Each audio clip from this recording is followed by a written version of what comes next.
Go Ask Alice is a show intended for adult audiences, because adults want to learn too. Sometimes we cover sensitive material, so please take care of yourselves, and listener discretion is advised. Now on to the show.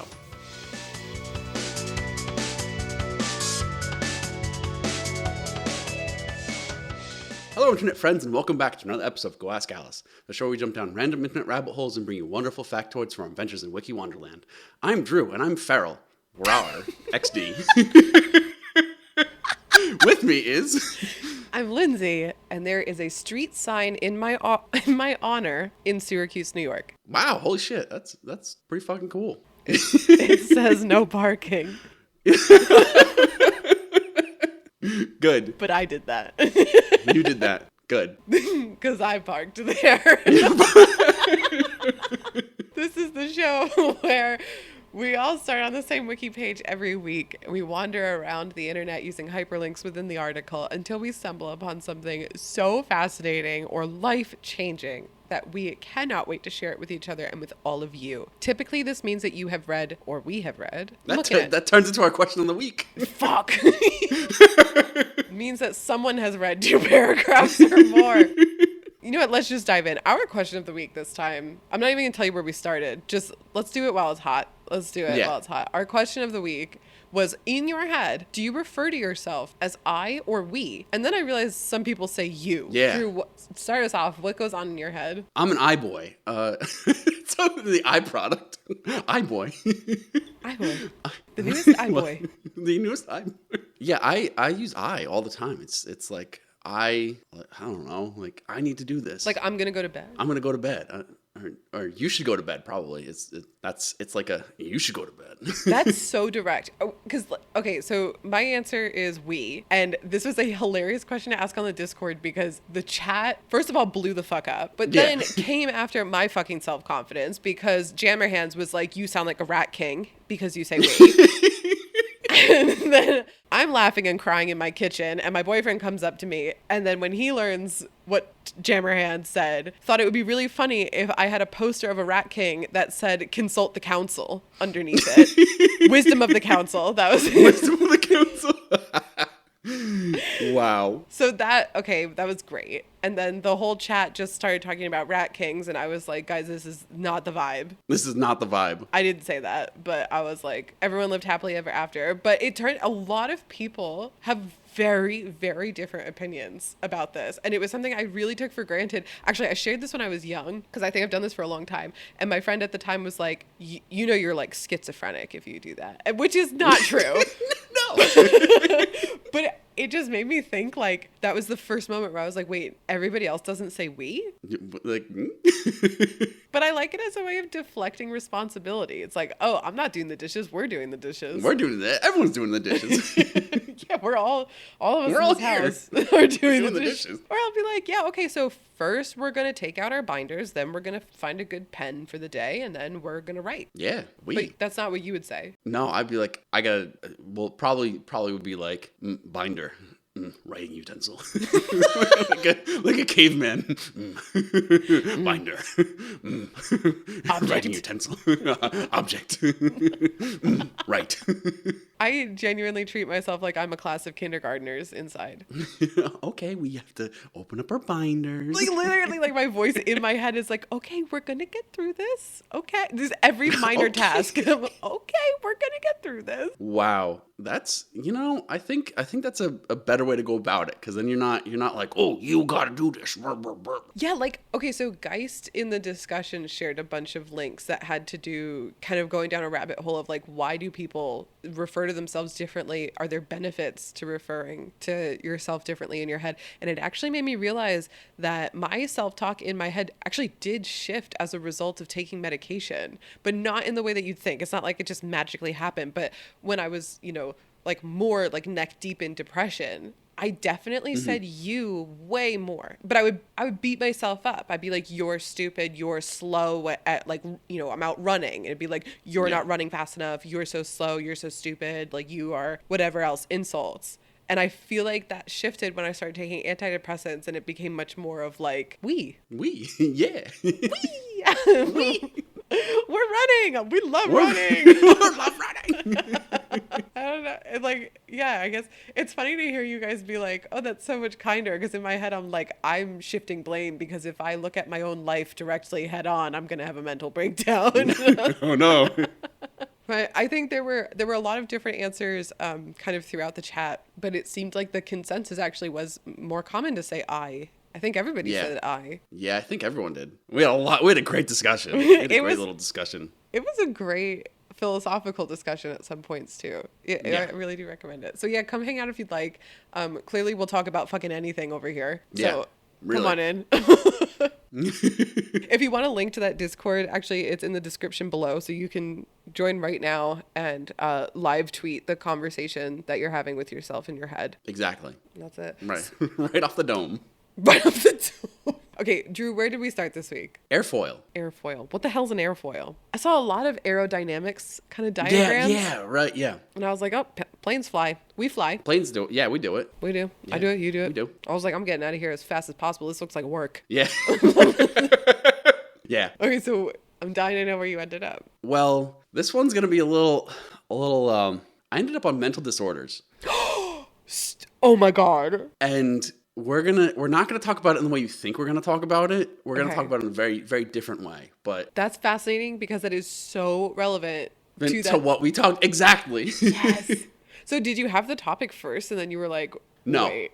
Oh. No, I ran into this topic after all of our discussions and I was like, this is fate. Like, I am fated to talk about this. Oh my, your compass, your inner compass that guides you through Wikipedia was just like, I know what he's going to love. I've seen it. He's going to love that. Yeah, exactly. Oh man, that's a large topic to take on. I'm excited to see. Well, what'd you end up on? I accidentally ended up on a list of non-water floods. So like they're chickens? What is it?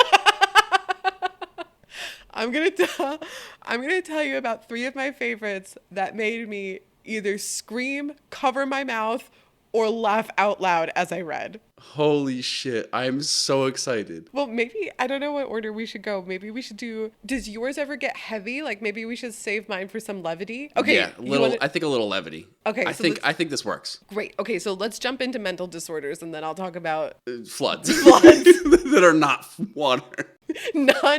Non-water deluges. Deluge. Holy shit. Mental disorders. What the fuck am I doing on this topic? Anyway. So this whole week I've been doing a lot of introspection. I don't know why, it just kind of came up because honestly there's a lot of muck in my brain that's just been sitting there and I want to get rid of it. And it hasn't, it hasn't gone too well, but I'm dealing with a lot of muck that's sitting there. You gotta power wash it. I gotta power wash it. And as I said, I feel like this was kind of fate to end up on this topic. Now, if you think I'm going to give you a little definition of what mental disorders are, and give you symptoms of mental disorders, and talk your ear off about how awful it can be, you'd be wrong. Very wrong, actually. What I want to talk about mental disorders in what I consider a much more productive manner. Okay. I really feel like there can be a lot of doom and gloom on the internet when it comes to these types of disorders, and I say, fuck that. You're too much of like a brain neuro nerd to not have fun with it. Yeah, So I actually want to talk from the perspective of someone who's struggling with mental disorders about ways to productively address the muck that often, stagnates in our brains. There's a lot of muck up there, and you gotta address it somehow. My heart just grew 3 sizes hearing that. And I really don't want this to be a one-size-fits-all prescriptive, do this and instantly feel better kind of a thing. I just kind of want to talk about the steps that have helped me and have helped other people.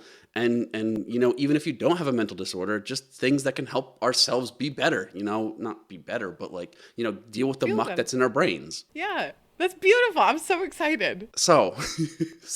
Are you going to define it anyway? No, okay. No.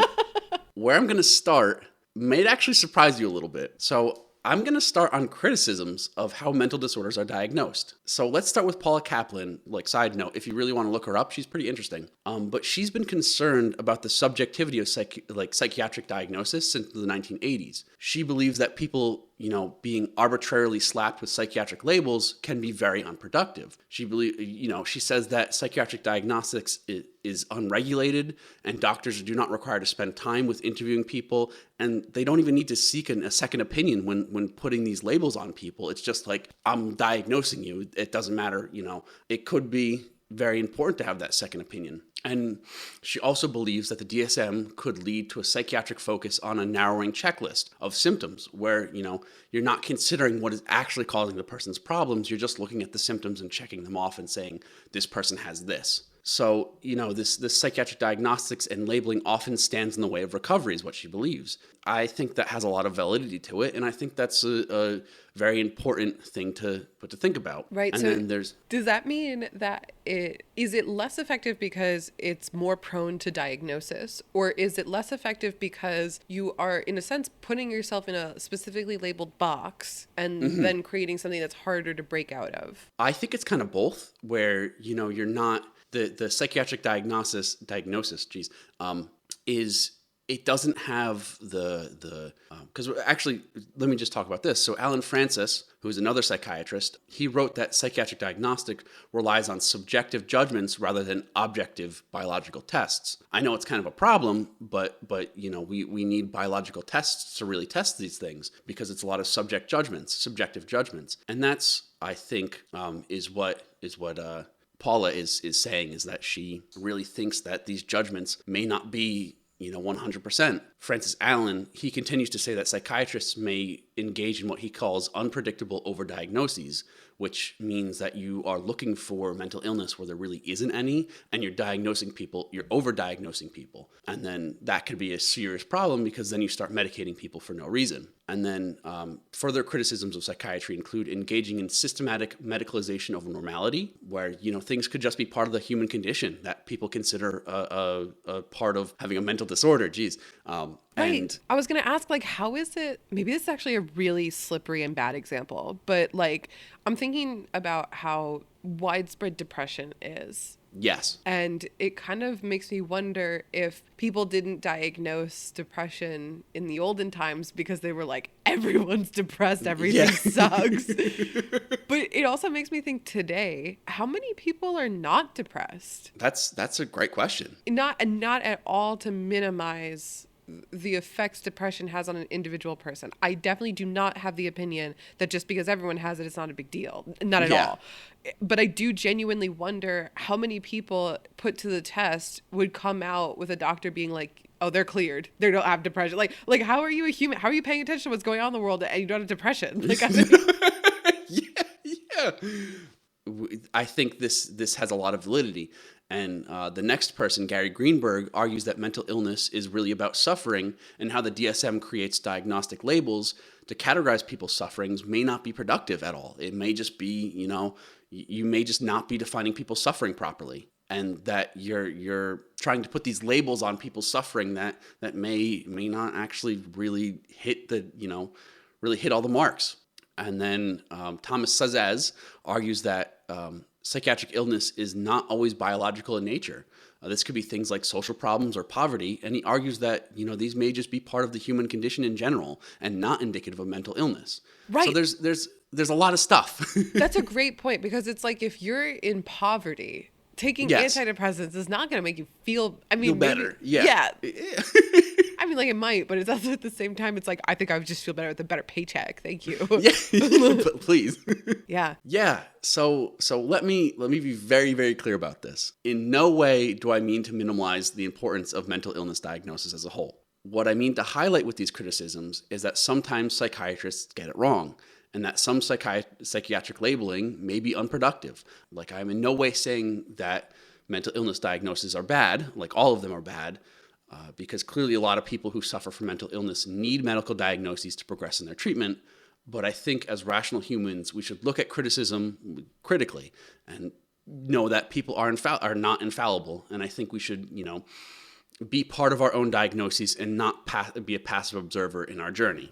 I think it's a great way to say it. That's really, because I was thinking as you were describing, your perspective, it sounds a lot like taking a sort of a holistic approach to things. For example, it's like you can get locked in this never-ending cycle of I'm depressed, so I don't take care of myself, so then I become more depressed. And, sometimes you just need a diagnosis to break that cycle. Or, I keep coming back to my own case with antidepressants because it broke the cycle for me, where I was able suddenly to kind of elevate myself out of this like pit that I was, swimming around. Absolutely. Yeah.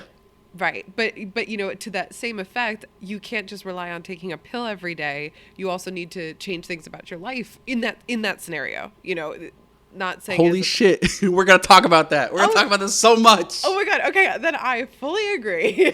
We're going to talk about that. Go. And so let me say first, let me remove my tinfoil hat because that was a little tinfoil hatty. I understand. What I really want to talk about is prevention and management because those are the most important parts of mental disorder to me. In 2004, the World Health Organization said prevention of these disorders is obviously one of the most effective ways to reduce the disease burden. Clearly, if you prevent it before it happens, it's, you're not going to have to deal with it. And then in 2011, the European Psychiatric Association stated that there's a considerable evidence that various psychiatric conditions can be prevented through implementation of effective evidence-based interventions. Basically, what they're saying is it's really important to prevent mental illness instead of aiming to treat it when it does occur. So, how the heck do we prevent mental illness? Like, what the hell do we do? Universal basic income. Yeah, you're right. Well, actually, I'm sorry, I did not take off my tinfoil hat. Oh my God. Well, actually, the first line of defense is parenting. What? Basically, teaching parents to be more effective with their children can address mental illness needs and help to prevent mental illness before it occurs. Holy shit, who knew? Wow. I mean, honestly, I did not. I literally did think that universal basic income was bad. Okay, yeah, okay, right. Yeah, parents and kids. Okay, yeah. Parents and kids, yeah. Then, of course, there's universal prevention, which aims to teach populations such as like school programs or mass media campaigns about mental illness. Basically, these need a high number of people to show any kind of effect, but this can be overcome by focusing on high incident groups, targeting people with high risk factors, using multiple interventions to achieve greater effects, just things like that. I personally think we could do a lot more to help prevent mental illness, but, when it comes to the question of what to do, I'm a little stumped too. I mean, I have no idea. What would I do? I don't know. But prevention is clearly important. And from a lot of the resources I read, it seems like it's a very, very active area of research. And that always gives me hope for the future that it's, being actively researched. So that's cool. That's good. So next we're going to talk. But there's a dark future. There's a dark, the dark twist. So next we're going to talk a little bit about treatment, because I think everyone probably listening is like, get to the part where I get better. And, well... I'm not sold yet. I'm not sold yet. Oh my God. Well...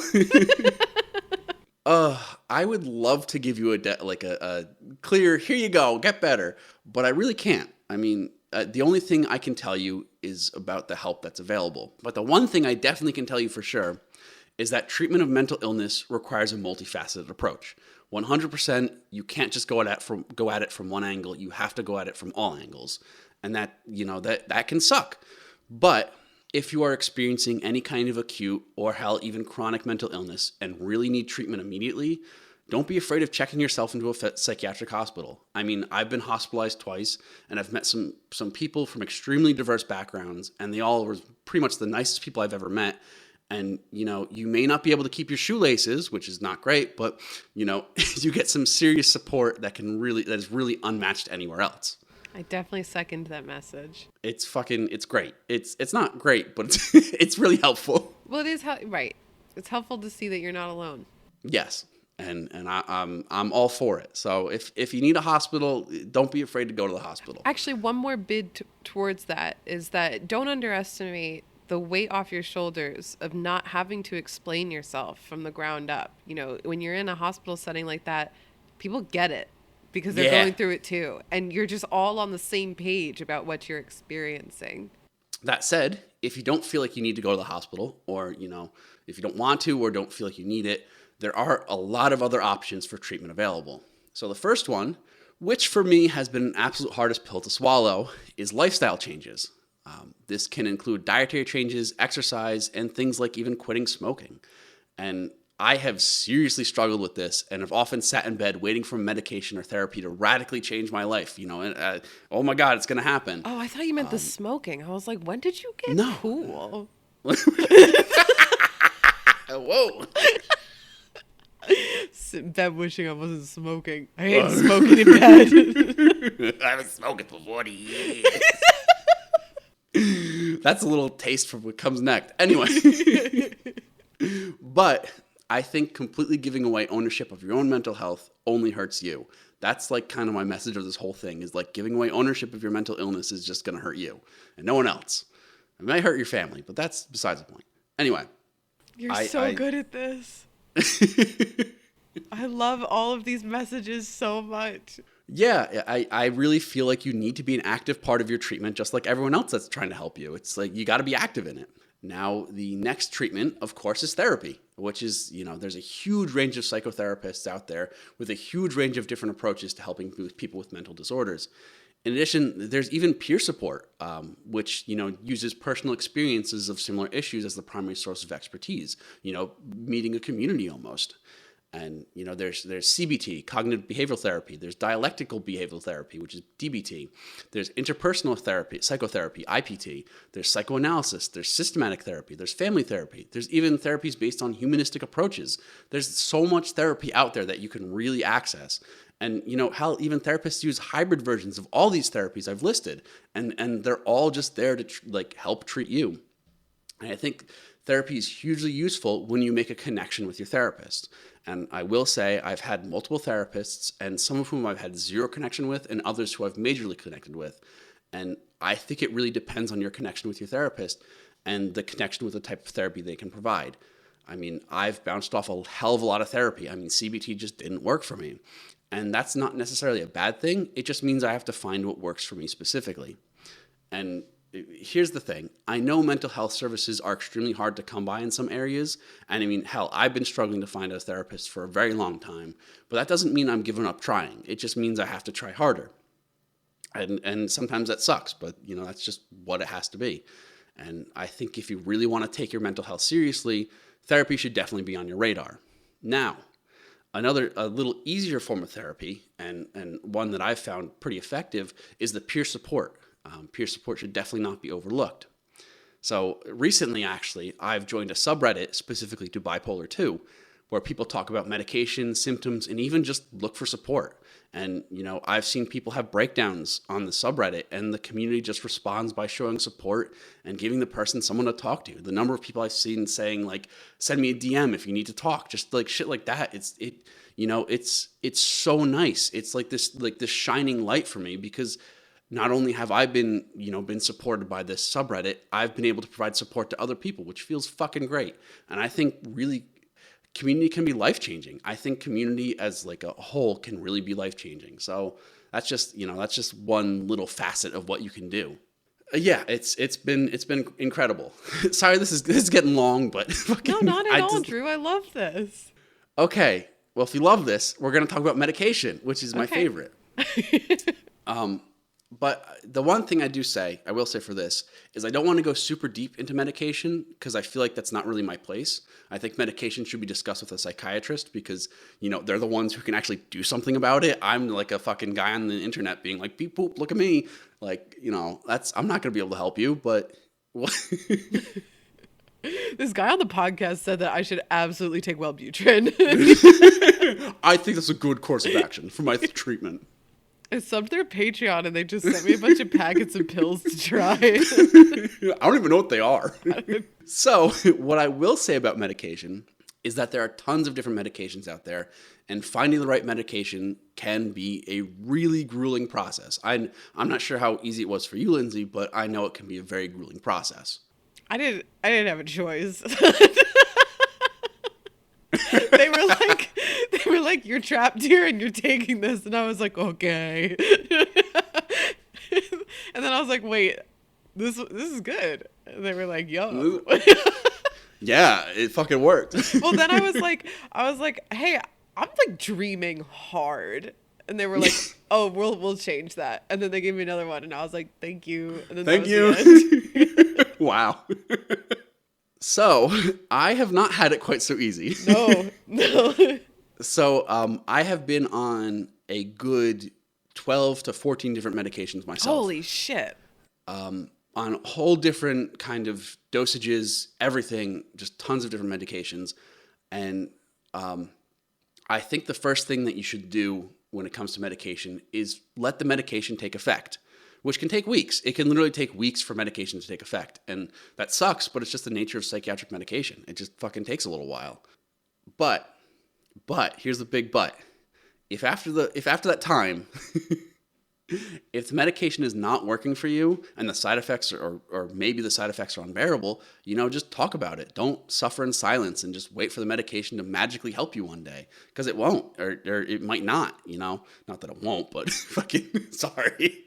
Flush it, get it away. No, don't do that. Please don't do that. Seriously, don't do that.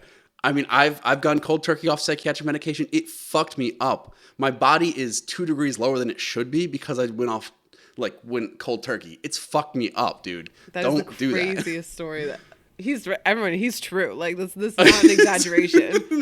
My body is I register at 97 degrees because I fucked up my body. It's also bad. Well, also, okay, so maybe if you don't, become Frozone or whatever, like Drew or something. But like, I've also heard that, because it's like affecting your brain chemistry. Yeah. And like I've not just heard, but I've also experienced this myself, where it's like if you go off it cold turkey, you can kind of get this like, I don't know to really call it a high, I think isn't necessarily true. But it's like you get this sense that you are doing real good. Like you're feeling real fine.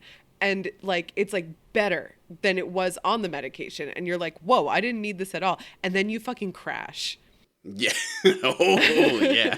So that's definitely happened to me. Don't want to do that. No.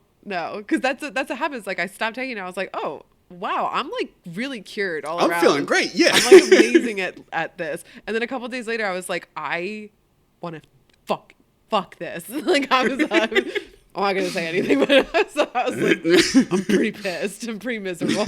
I'm miserable right now. So I think the message here is, once again, be an active member in addressing your own mental health. I think that's going to be the takeaway. What do you know? The one thing is, if none of this is working for you, because I've met a few people, and myself included, where none of this has worked for me. I mean, I'm still trying medication and all that, but therapy and all that. But anyway, there are definitely options still available if none of this stuff is working for you. In a very extreme case, I will say this is very extreme, there's electroconvulsive therapy, which is fucking scary, but it is used when other interventions have not worked at all. And I know this is extreme, but for people who feel like nothing has worked, maybe this is something to discuss with your doctor. What is that? They basically shock your brain. They shock your brain and restart it. What? They just like fucking shock it. I haven't looked too much into it because it scares the shit out of me. That's legal? Yeah. You don't have to go to like, some back alley of like New Back York alley? City? Kid, I'm gonna shock your brain. No.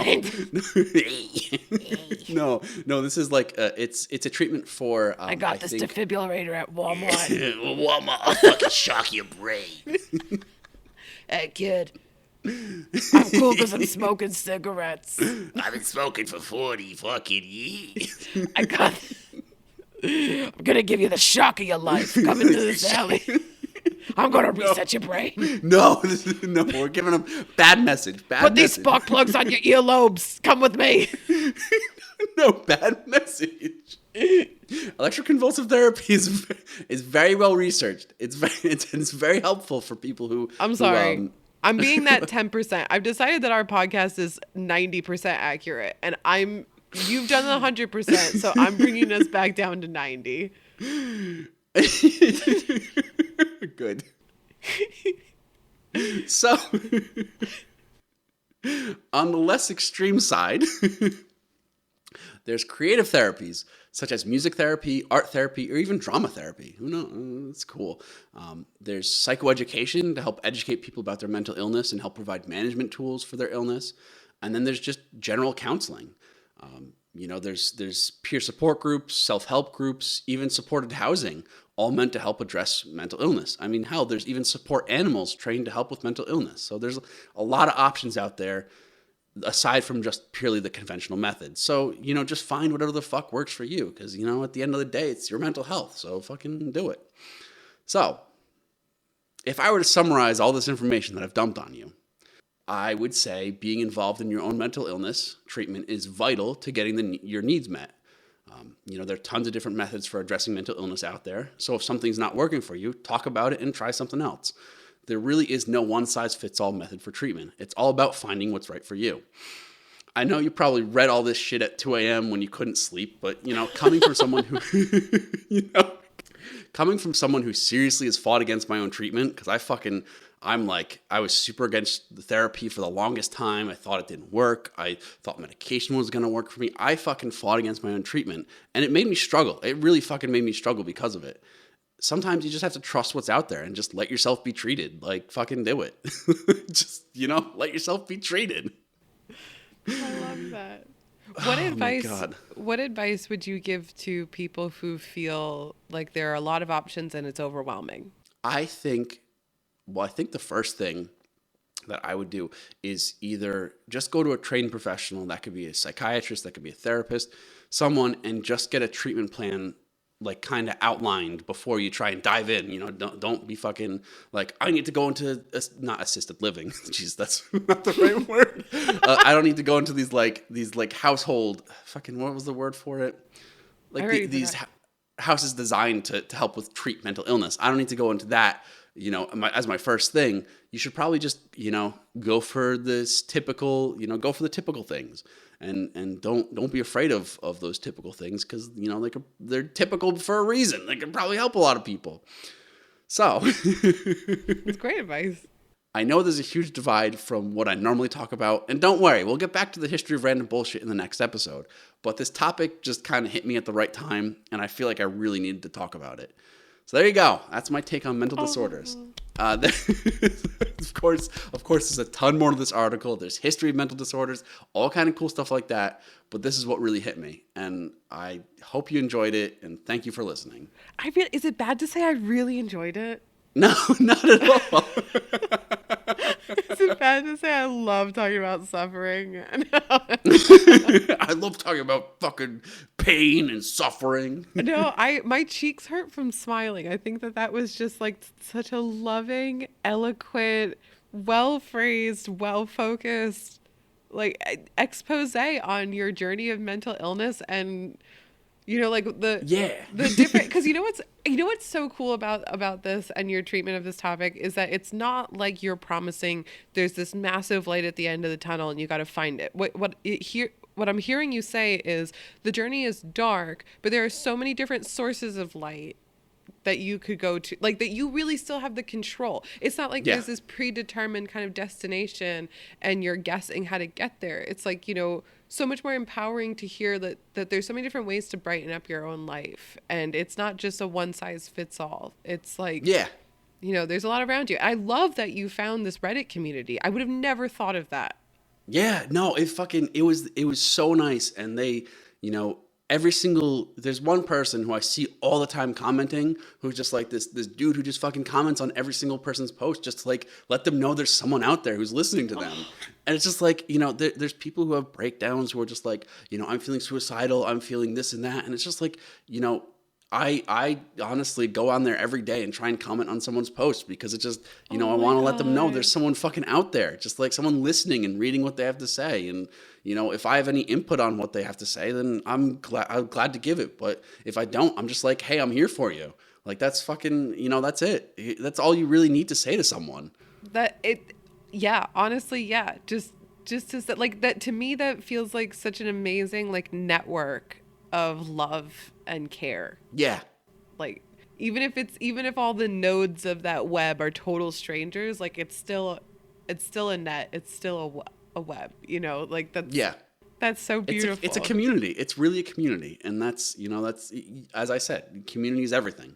Not everything, but community is super helpful. Big thing. Yeah. Yeah. Well, thank you, Drew. Thank you so much for sharing all of that. Yeah, you're welcome. It was fun. It was great. Fuck, how the fuck am I going to transition? I have no idea. I'm so sorry that you have to go after that. If you experience a flood of emotions, that's Yeah. just one thing on the list of non-water floods. Non-water floods. Oh, I got that serotonin. Ooh. It's a flowing. It's a... Is that what we should just... No. Let's tie the log flume of feelings into this next topic. Don't transition with it's a flowing. It's a flowing. Well, okay, here's the thing. Is I'm gonna let you down from the get-go here. Here I'm gonna hold up for Drew a picture of my notes. And as you can see, it's a web. Oh shit, that's a web. We've got a lot of really good things to talk about. Oh yeah. I fucked up with this topic, and here's why. I was drunk, and everything was funny. Literally everything. So I started on airfoils, and I was like, boring. That looks serious. Get off this shit. Next. I don't remember how I wandered around, but that doesn't mean I blacked out. That means that I was not paying attention because I was also watching TV. Oh. So I was not... I've never blacked out before, actually. I don't want to brag, but I'm always I'm a cool guy. I don't black out. I don't know if I smoke in bed, so that's like how cool I am. I wish this medication would do something for me. God, I wish I could feel. I wish I could feel. Just like inhaling a whole cigarette at once. Ashes are just raining onto my face. Okay, I don't remember how I got to this like wiki page, but I ended up on this wiki page about these like 2 towns in England that were evacuated on purpose because they wanted to put like a reservoir or like a pond there. So they were like, okay, yeah, they were like, everybody out, this is going to be water now. Everyone out. Water now. But like, I think I ended up there because I was looking at droughts, and people in the drought articles were writing about how like these towns were visible again because the water lines had like receded so far that you could see like the ruins of these towns. And that reminded me, there's a place in Washington. So my partner Daniel lives in Seattle, and like, you know, I come out to visit in Seattle, and there was this town in Washington that was also evacuated and flooded. But it was not so much on purpose. It was actually because they had built a dam nearby, and the dam saturated the ground so much that just the ambient water level of like what the soil underneath was holding like kept rising, and it flooded the town from underneath. Just like the town became... It's fucking cool. It was so wild. So it was just all of a sudden it just started to rise completely on its own out of the water. And so we were there kind of on a hike, and it was also just a really dry season. So a lot of massive tree stumps that had been cut down to make this town were visible throughout this what would be pond. But, you know, people had evacuated and moved stuff, whatever. So what I was trying to do, drunk me watching TV, was like, I wonder what wild things I could find that have been revealed by Droughts. Oh, shit. Droughts. Yeah. I thought that would be so cool. Well, as I'm trying to figure out with my drunk brain how to phrase this, Wiki was like, did you mean list of non-water floods? And I was like, fuck yeah, I did. So, I mean, what would have been my real topic might have been cooler. But I couldn't pull it off. But instead, I'm going to share with you my top 3 stories of non-water floods that had me feeling every type of non-water emotion. Oh, I don't like that. Redact that statement. Speaking of redacted, World War I. Good. No, I'm actually going to ask you, Drew, have you ever heard of any famous floods in history that were not water? Not water. Fuck. It's hard to no ask. idea. I don't know. Okay. Do you remember like hearing about like a great molasses flood? No. Oh shit. I read that one and I was like, oh yeah, I've definitely, to me that's the most famous. And because it's the most famous, I actually didn't write it. I'm not going to talk about the molasses flood, but that to me, I was like, oh shit. people died. Like it was bad. That was like the most common to me. So I'm gonna give you my top 3 countdown. Number 3, the Pepsi fruit juice flood of 2017. Pepsi again. Pepsi's on the podcast again. Pepsi fucked up again in Russia this time. Oh, shit. In 2017, okay, I'm going to tinfoil hat back on. I think there's been a bit of a government cover up here because there was scant little about this flood. And I'm like, dude, 7.4 million gallons of fruit juice exploded into the streets of Russia. And at the end, they were like, oh, no wildlife was harmed. Oh, like all of the nearby rivers and stuff, no sign of ecological damage. Whoa. What? You sure about that? Okay. Because then I like read it in English and there was like 2 paragraphs. And then I went to I was like, oh, what do the Russians have to say? So I like went to the Russian wiki and they were like, same thing. Except the Russian wiki did list the flavors. Oh. So I will share that. Are you ready? Yes. Try to taste this in your mouth as I say it. Grapefruit, apple, pineapple, apricot, tangerine, grape, mango, pomegranate, cherry, orange, tomato. Tomato. I didn't know they make apricot juice. I was just too grossed out by tomato to listen to the rest. Yeah, so they were like, no environmental damage. I'm like, I'm pretty No sure environmental. can't feed a pack of wild deer like cherry juice. I think they'd Fucking drink this. I'll hold them down. The deer's just like, ah. Yeah, so, okay, that happened. Was probably very sticky. It's a lot of sugar. Oh, that's a lot of sugar. Icky sticky. Yeah. But these are, at least 2017 is modern enough that there are pictures of it online. It looks like some mysterious just pink liquid in the streets. So I will post those so you can see. Good. You'll look at it and you'll be like, oh, that's water. And then you look a little closer and you're like, that's not water. not water. All right. One of the oldest floods, this is my top 2, or number 2 in my top 3, is the Dublin Whiskey Fire of 1875. Oh, no. Oh, no, indeed. So, as you know, whiskey, very flammable.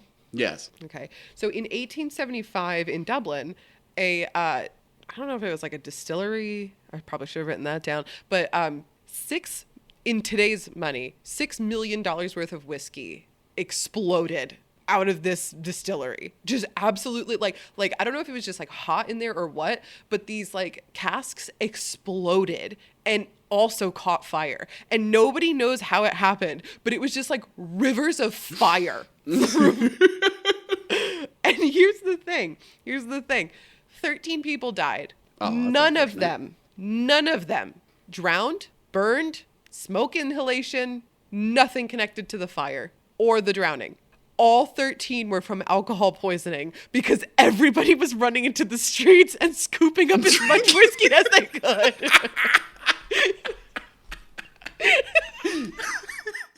There's whiskey everywhere, dude. Fucking drink it. Fucking go! Let's go!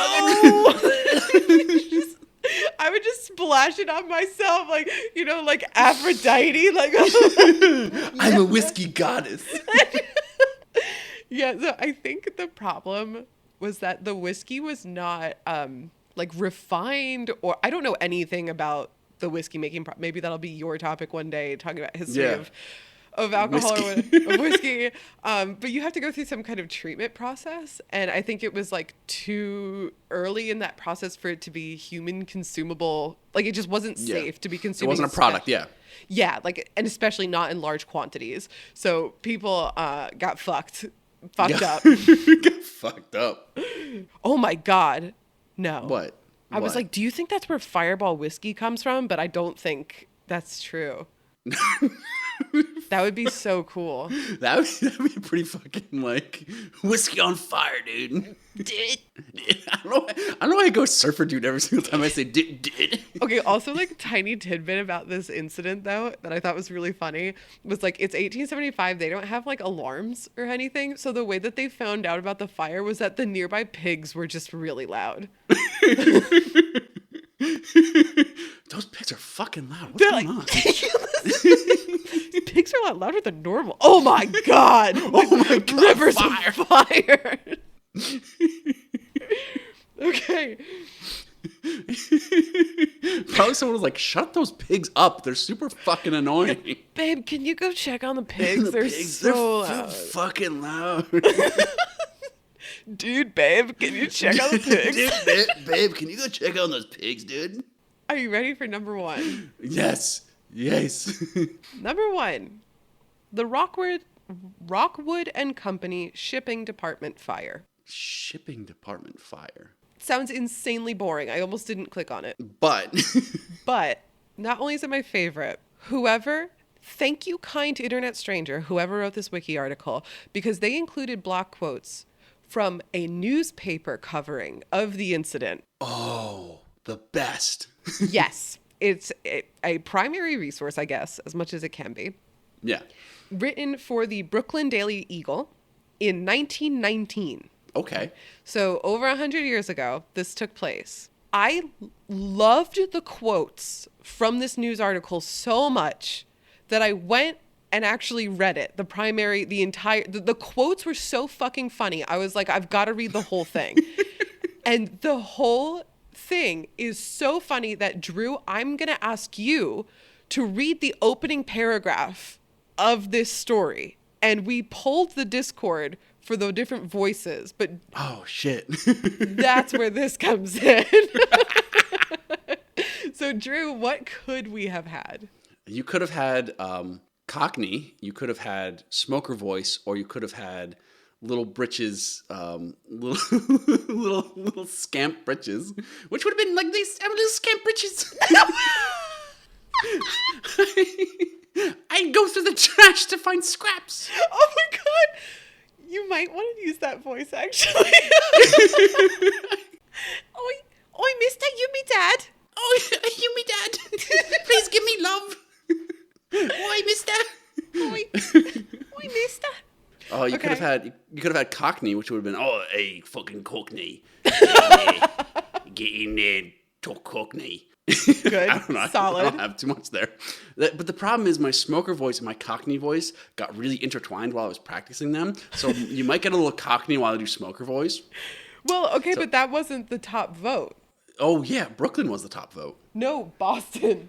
Oh, Boston accent? Yeah. Wait, was it Boston or Brooklyn? Well, so it takes place in Brooklyn, so it should have been Brooklyn, but nobody knew that. And so the audience decided Boston accent would have been the funniest. Fuck, I didn't even practice that one because I read it as Brooklyn accent. And I was Well, like, I got Brooklyn accent all day. Well, I'll leave that up to you. This is going to be raw dog fucking Boston accent. That's not a great way to phrase it, but... Well, so, okay. The other thing, though, is, like, I fully realized this takes place in 1919. And like I said, it's in Brooklyn. So no matter what, the accent's going to be, historically inaccurate because, you're doing... So it's like, 90%. We're only shooting for 90% here at the Glass House 90%. podcast. Let me see this shit. Okay. All right. I'm going to send it to you in our secret channel. The business channel. So just to set the scene here, you are a very excited child who has a strong Boston accent. Boston. And the article begins with this quote from a child on the scene. Fuck. Okay, Boston. I have to think of Boston. Boston. There you go. Boston. Hey, fellas. Hey, fellas. I know where there's a fine fire and steady of water coming. Stead of water coming. Oh, instead of water coming out. Good hot chocolate fudge is running all over the streets. You can lick it up. The cops are there, but they don't mind. They just grin. Come along. Bravo! It's so shitty. So as our guest Boston 30-year-old child. 30-year-old. Thank you. I'm a child. It should have been a little scamp. It should have been a little scamp. Wait, can I hear it as a scamp? Can I hear it as a Oh, scamp? absolutely. Okay. Hey, fellas, I know where there's a fine fire and steady water coming out.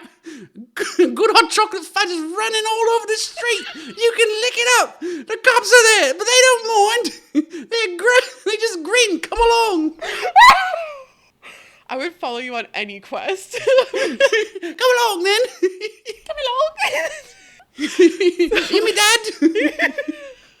Oh, I don't care. Let's go lick chocolate in the streets. Lick chocolate in the streets. It's fucking good.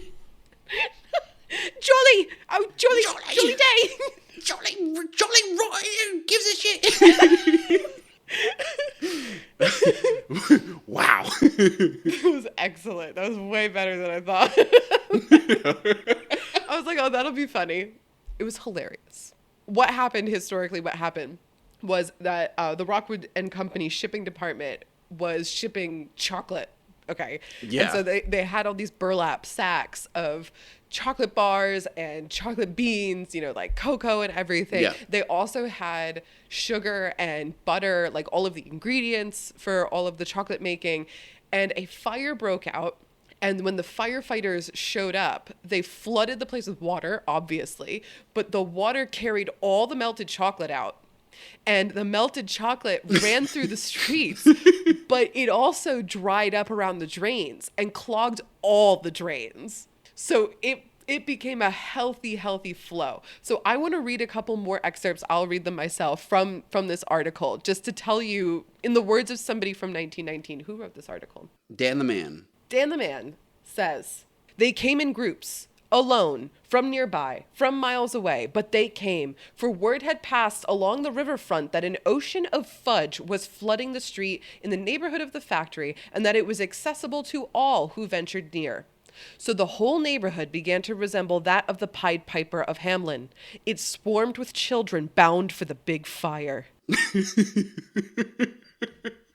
Thus heralded to the scene of a fire at the Rockwood Chocolate Factory this morning at Park and Washington Avenues, 1,001 urchins hurried to the fire. Urchins. I fucking love that word. Literally, the title of this article is "Gutters Run Fudge, Urchins Run Miles to Chocolate Fire."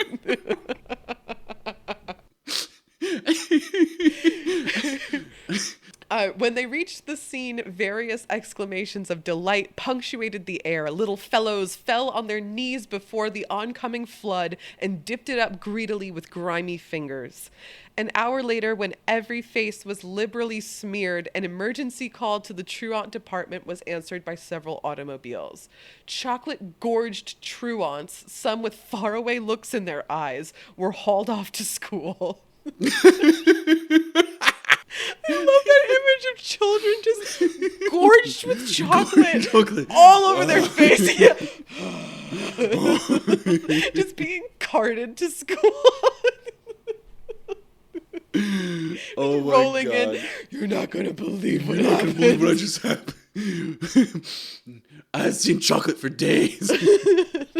I have seen the hills of God.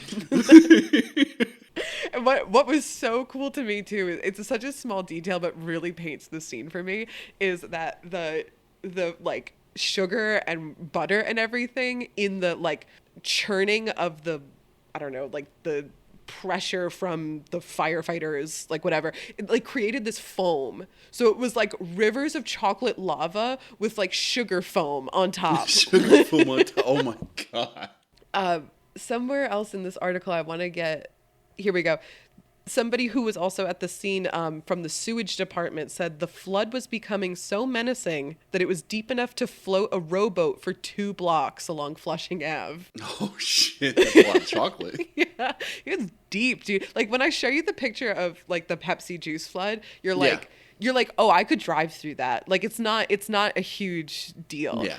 But the fact that, like, according to their accounts, you could literally float a rowboat. Not a rowboat? Oh God.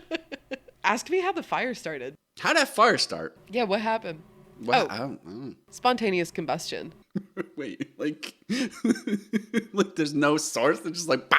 Yeah, that is in this article. That is in the wiki page. That is the official account of what started the fire, was spontaneous combustion. Okay. Chocolate just combusts.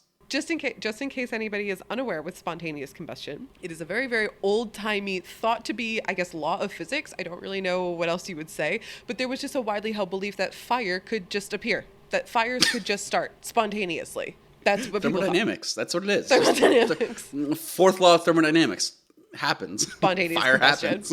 This had to be disproven. Like people, like this is 1919, and people were still like, "Oh yeah, spontaneous combustion." Like, That explains it. I hate when that gets in our factories. I just love it's like, it's unavoidable. Don't even worry about it. Don't change any procedures. Wait, just was it on the show? Why do I feel like there was something we were talking about once where it was like a woman full on was murdered and died, and somebody was like, "Oh, that wasn't me, her husband. No, that was spontaneous combustion." Yeah, that was on the show. Wow, that was like an old episode, but that was fucking like there definitely was a thing where someone was just like, "Oh no, it wasn't me. Spontaneous combustion. She just exploded. I don't know." Speaking of, there was another flood that I read about but didn't make my top 3. I think it was a beer flood from the 1800s, and the beer company, like, people died again, and the beer company was like, when it went to court, the beer company only had to pay for the damage done to buildings, and they ruled that like the people's dying from the beer flood was an act of God, like the same way that like a hurricane or a tornado happens. Okay. And the company did not have to pay for the fact that like people died. They were just like, oh, that was an act of God. Sometimes beer weather. Sometimes hurricanes, sometimes beer. I don't know.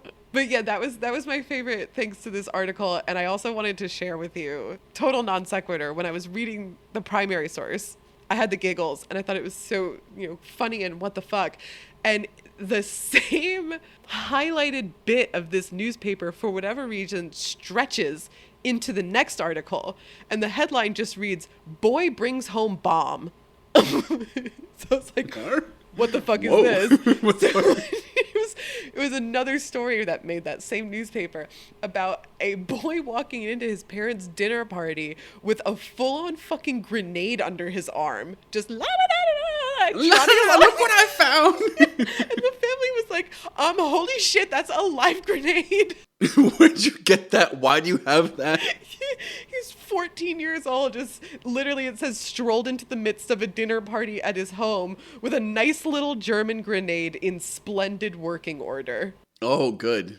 But 1919, it's like, right after World War One. Yeah. So I guess I think the way that the article explains it is that they think that like this boy like got it from. They think that somebody was disposing of the grenade and just threw it into an empty lot, and this kid was like, "Oh boy, like a grenade! Boy, war treasures!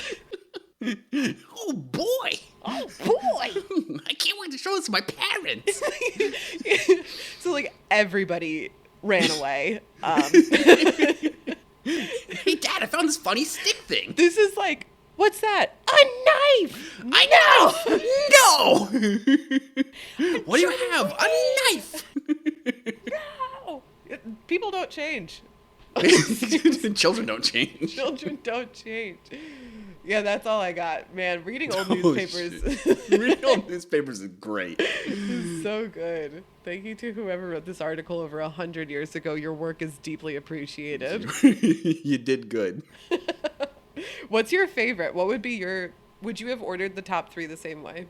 I think Pepsi definitely is number 3. But that's the government cover-up's fault. That's the government cover. It could have been fucking wild. Who knows? Intrinsically it could have. Yeah, there's so many flavors that could have been each their own story, I bet. Yeah, I don't know. I think the chocolate does still number 1. Yeah, chocolate's number 1. I think because of all the kids running around and just fucking gorging themselves on chocolate is so funny to imagine. You know what I'd love to imagine is I'm pretty sure it's around the same time that like my family coming over from Europe. Like I think that's when they lived in Brooklyn. Like I think they lived Could have there been an interconnect. Oh my God. Can you imagine? My like great grandfather's in there with his britches and his hands just dripping with chocolate, and he's like, "Oh, this is the greatest day of my life." We're not British, but like I think he would have. I don't know how to. Everyone has it. I don't know. Mamma mia! Mamma mia! Here's the chocolate. I feel like that's offensive. I'm not going to continue with that. I can do that. I'm Italian. I can. Oh, yeah, you're allowed. Mamma mia! Here I go again. My. Oh, how could I forget you? Wow, that's a great way to end it. Yep, end scene. End scene. Roll credits. Roll credits. We're done here. Thanks, guys, for coming to hang out with us. If you have your own personal favorite non-water flood, I would love to hear about it, personally. Yeah, or if you're mentally ill. Or if you... True. What my associate meant to say was that we want to hang out with you. We want to be your friend. Everyone needs friends. We need more friends. You need more friends. Yeah. It's clear. It's clear to me. So, we made it really easy for you. It's literally an invitation specifically for you to click on any of the links below this podcast that you're listening to. Come to our Discord, come to our Twitter, come to our TikTok, our Instagram, all of it. We've been begging you. Like, I feel like every episode we're like, please come hang out with us. So, like, take a hint. Like, come hang out with us. Fucking just do it. That's what you do. Like, what are you waiting for? I keep asking you. You don't need like an online article like 10 tips with 10 like signals women likes you. we like you. We are the hot singles in your area. We've been trying to reach you. We really want to hang. Oh, and Twitch. I always forget. Fuck. Also, Gene is on Twitch. Yeah, that's another way you can hang out. He does a good job. He does a great job. Drew and I always interrupt his chat. Yeah. I just feel like there's a lot of options, and I'm starting to take it personally that you're not hanging out with us. Yeah, a little bit. But I don't want to be passive aggressive about it. Yeah. We love Moth. We do love Moth. Fucking bye-bye. Bye.